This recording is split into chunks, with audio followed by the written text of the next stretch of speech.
Bonsoir les trilobites et bienvenue. Vous vous rappelez dans une précédente vidéo, je vous avais demandé des idées d'animaux actuels pour qu'on parle de leurs ancêtres. Eh bien il y en a un dont je veux parler depuis longtemps. Et vous allez voir où je veux en venir. Alors hop, on recule 50 millions d'années en arrière, durant l'Éocène, après l'extinction des dinosaures, là où les mammifères ont pris leur revanche et ont pris d'assaut la planète. Et je vous interdis de vous moquer de mon schéma pent, ok?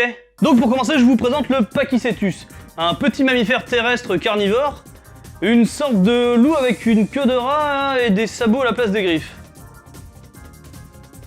Ouais, sacré mix, et encore vous avez rien vu. Après ça, je vous présente l'Ambulocetus. Bon, je ne veux pas vous dire ce que leur nom signifie pour pas vous griller mon effet. Alors l'Ambulocetus est un mammifère carnivore de 3 mètres de long, amphibie. D'ailleurs, sacrée dentition pour cette espèce de loutre géante qui vivait un peu à la manière des crocodiles, chassant en embuscade sous l'eau, attendant qu'une proie passe à portée de mâchoire. N'ayant pas d'oreille externe, il chassait du coup en ressentant les vibrations environnantes sur terre comme dans l'eau.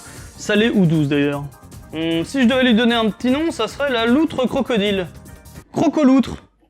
Bon bref, suivant. Suivant avec le Rhodocetus. Ouais, je sais, encore un nom en U, c'est un peu comme Enulingue. Le Rhodocetus, encore un mammifère carnivore mesurant 5 mètres de long, principalement marin, d'où les narines situées sur le dessus du crâne et vers le haut. Des pattes palmées, un corps fuselé, tout est fait pour être à l'aise dans l'eau, mais pourtant il doit remonter sur terre pour mettre bas. Bon bah alors lui il ressemble carrément à une loutre qui a passé un peu trop de temps à Tchernobyl. Maintenant autour du Basilosaure. Et malgré son nom, ce n'est pas un reptile mais un mammifère, carnivore encore une fois. Cette erreur est due au paléontologue qui, quand il a découvert ce fossile, a cru un serpent de mer géant. En même temps quand on voit le squelette, c'est vrai qu'on pourrait se dire ça. En tout cas il mesurait seulement entre 18 et 21 mètres de long, hein.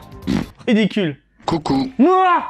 Donc carnivore est totalement adapté à la vie marine, hein. Patte avant avec queue en nageoire, patte arrière hypertrophiée. Là, normalement, vous devriez commencer à voir où je veux en venir. Et je finis par la baleine. Alors je sais que ça veut tout et rien dire, hein, mais tant pis. Hein. Du coup, tout le monde connaît les baleines, hein, ces magnifiques animaux, les plus grands que la Terre ait jamais porté, puisque la baleine bleue peut quand même atteindre les 30 mètres de long pour 170 putains de tonnes. Je me sens moins fat d'un coup. Une taille gigantesque pour un animal qui se nourrit de bestioles microscopiques, le plancton. Bon, je vous en dis pas plus, hein, tout le monde connaît, mais là, normalement, vous devrez avoir compris. Attendez, je vais vous aider.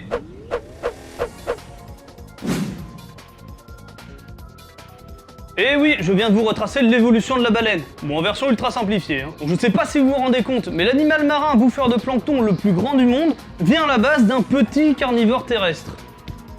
Alors peut-être qu'il m'en faut peu, hein, mais moi je trouve ça complètement dingue. Bon, il a fallu des millions et des millions d'années, mais quand même, hein. J'ai même envie de dire que c'est assez fou. Ouais, bon bah j'ai tellement honte que je me cache à l'eau. Oh, ça va, c'est pas la mer à boire, hein. Putain, la pollution fait monter le niveau des océans, et ben moi je fais baisser le niveau de l'humour. Bref, des millions et des millions d'années d'évolution pour finir en bougie ou en savon. Mais ça on va pas en parler sinon ça va m'énerver. Donc voilà pourquoi je voulais vous parler d'animaux et leurs ancêtres, même si j'avoue que ça va être compliqué de faire plus impressionnant que ça. Bon, niveau film et série, j'ai rien trouvé à part le documentaire où j'ai piqué les images. Et pour les jeux vidéo, j'ai juste trouvé le Basilosaure dans Jurassic World The Game et Ark. C'est étonnant, hein.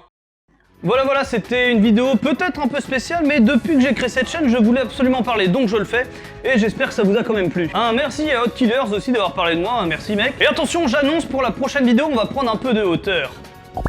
Et en attendant, à la prochaine!